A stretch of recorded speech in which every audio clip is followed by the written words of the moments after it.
Hello and welcome to LocoTV. I'm Emily Barker. The battle to ensure rail entities are covered by one agreement rather than separate agreements for each business section is continuing.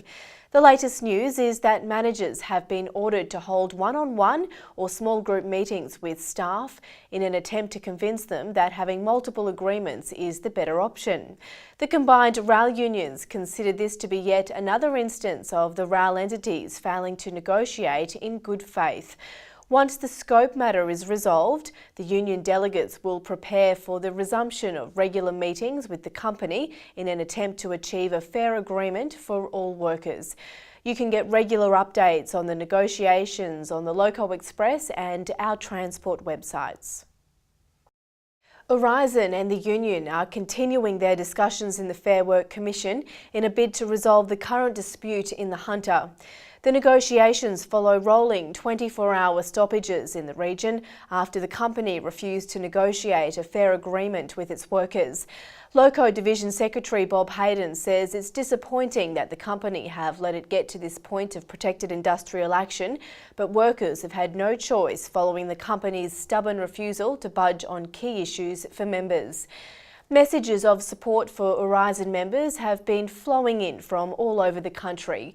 There have even been messages from the International Rail Workers Federation, who represent the 4.5 million transport workers globally, and the International Centre for Labour Solidarity. Further meetings are scheduled in the Fair Work Commission over the coming week. The state government has revealed its plans to take away 1,000 staff car spots, a move the RTBU says could have an impact on the timely running of the rail network.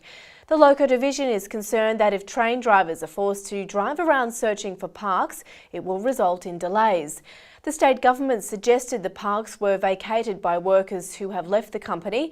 However, this suggestion has been dismissed as disingenuous. The Loco Division will continue to argue against any attempt by the government to cease supplying safe and adequate car parking for members who need parking in order to provide a reliable and on-time service for the travelling public. Negotiations for a new enterprise agreement with QUBE have now begun.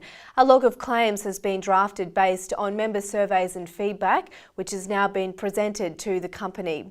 The company has agreed in principle to many of the claims, including having RDOs rostered together and a guaranteed full payment for 76-hour duty cycles.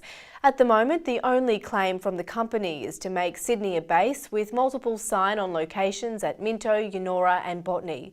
Nothing will be agreed without member support. Stay tuned for further information as negotiations progress. For more information on any of these stories, please go to the Loco Express website.